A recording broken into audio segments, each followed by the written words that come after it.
Well, what could I say? Okay. Normally this is the time when I just wanted to leave. I didn't really expect this. This is the Plaza Hotel, New York's most iconic hotel right next to Central Park. It opened in 1907, which makes it 118 years old.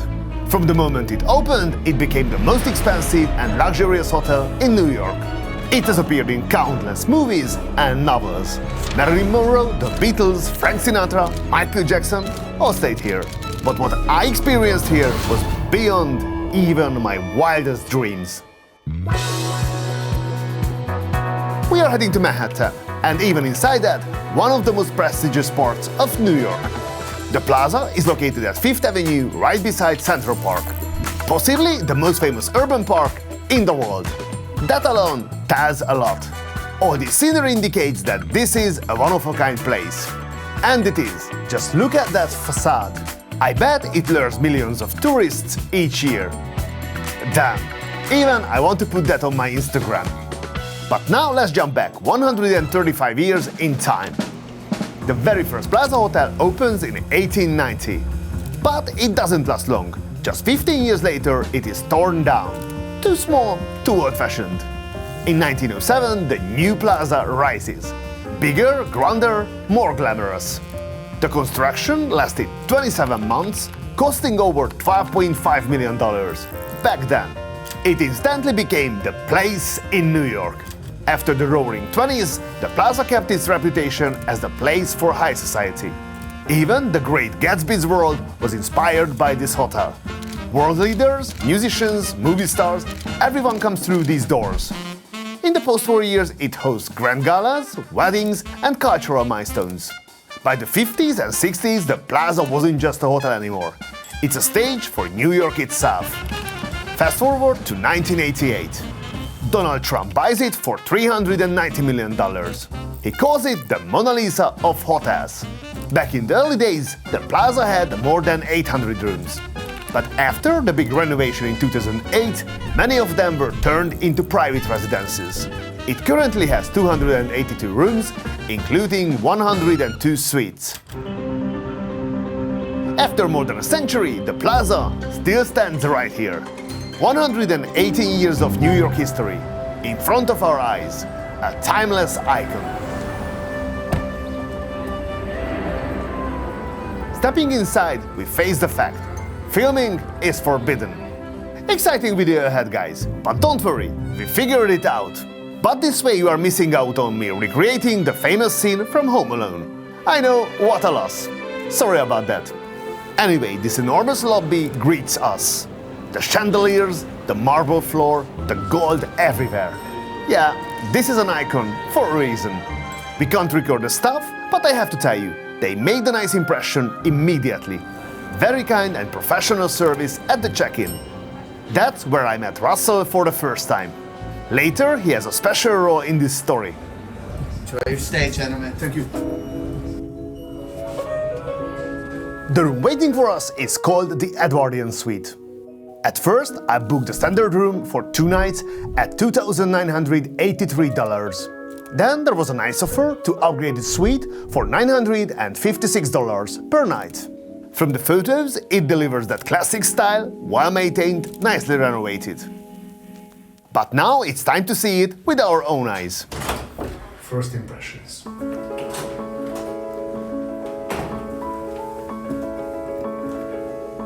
We are lucky. Okay. Our room looks straight at Central Park. I mean, the view is not bad. Not bad at all. Now, at first glance, the room feels the same as the building from the outside. The room is wide and it has relatively big spaces. Every corner of this room breathes history.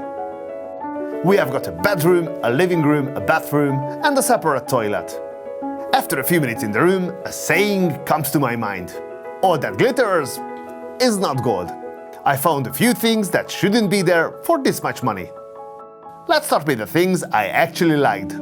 The view is great, the minibar is fine, the bathroom looks good. The water pressure is solid and the faucet looks beautiful, even if it sounds like this.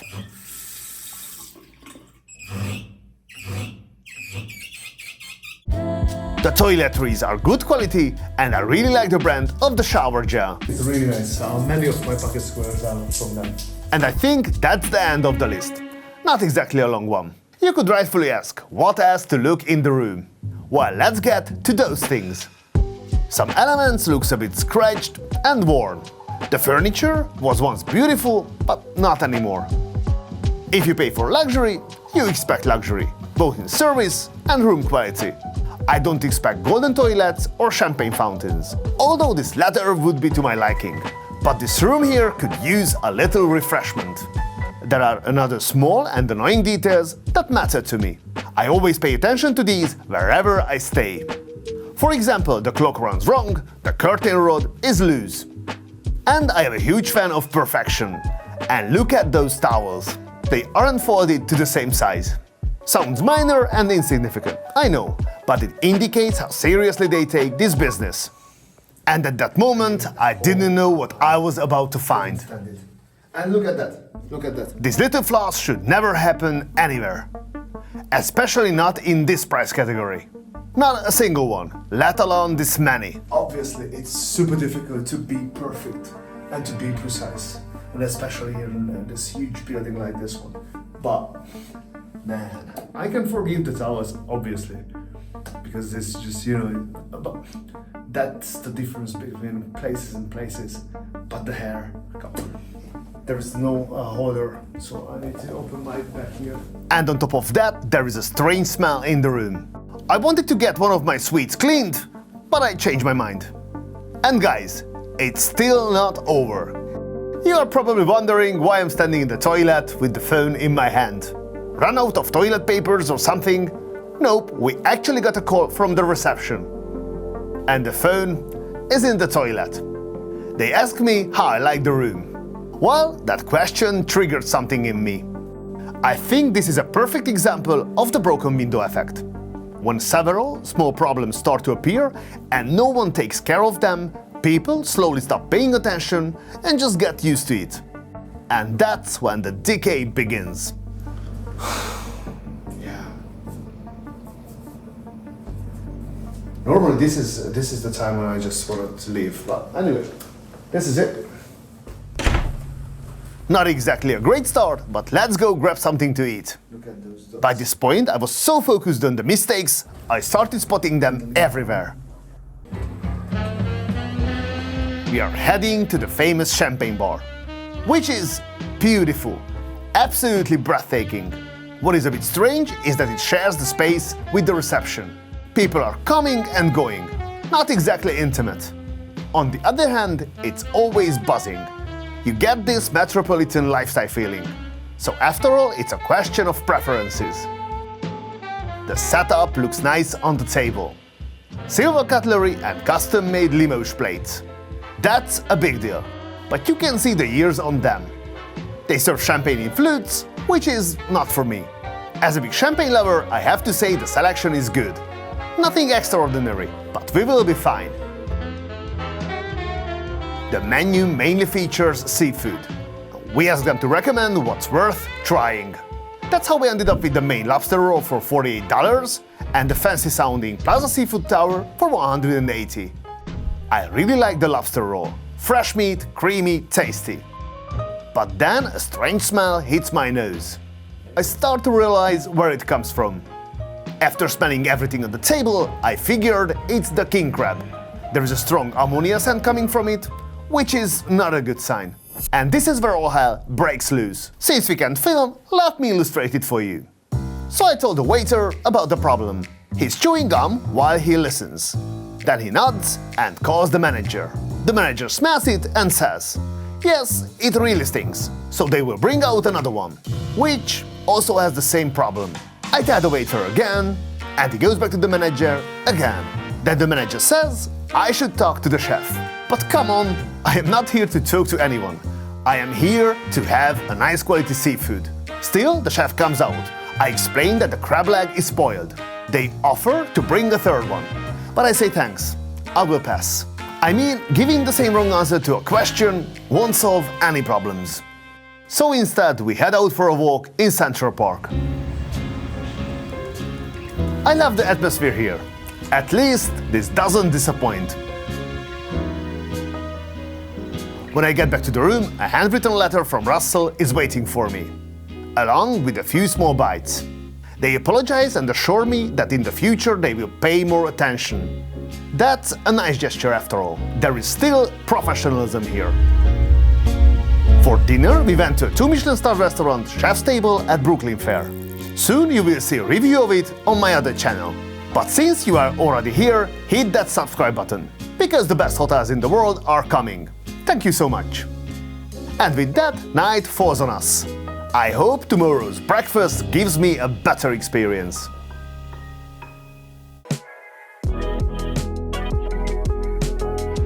Good morning, New York. I have to say the highlight of the room is the bathroom. It's spacious, the water pressure is great, and those beautiful old-school faucets, you'll instantly know how to use them. But now we are already heading to one of the most iconic parts of the hotel, the Plaza's Palm Court. It's been here since 1907 from the very opening day, instantly becoming one of the Plaza's symbols. It became world famous for its afternoon tea, a tradition that's been going strong for more than a century. In 2010 it was completely renovated, but preserved its old glory. Walking in, we are greeted by stunning glass dome, palm trees, golden details and marble columns. This is a truly wonderful sight. Honestly, one of the nicest places I have ever been. But of course, right away, I ran into something strange here too. The ice bucket and a few other boxes are just sitting here in the guest area. The broken window effect. We are sitting in one of the most beautiful spaces in the world. These mistakes feel really careless. While we are waiting for the food, the server comes over and asks if we would love to send someone a postcard. That's a nice touch, I love it, and we take the chance. It's a great and unique idea. I'm going to use it in my restaurant as well. The coffee is great, and the gentleman, who we can show, is very professional. Overall, the service at breakfast is great. The utensils, just like in the champagne bar yesterday, are beautiful but a bit tired. As for food, we go for some classics. You know, anything with eggs and bacon. A few baked goods, fresh fruits and a little extra. An omelette du fromage with caviar. A nicely prepared omelette, soft, light, tasty. The cheese is dominant here, which I enjoy very much. The caviar works well too. I wouldn't say this is the best croissant I have ever had, but it's okay, the butter is perfect, a good breakfast after all. During our breakfast, Russell, the gentleman, shows up to check if everything is okay with our breakfast.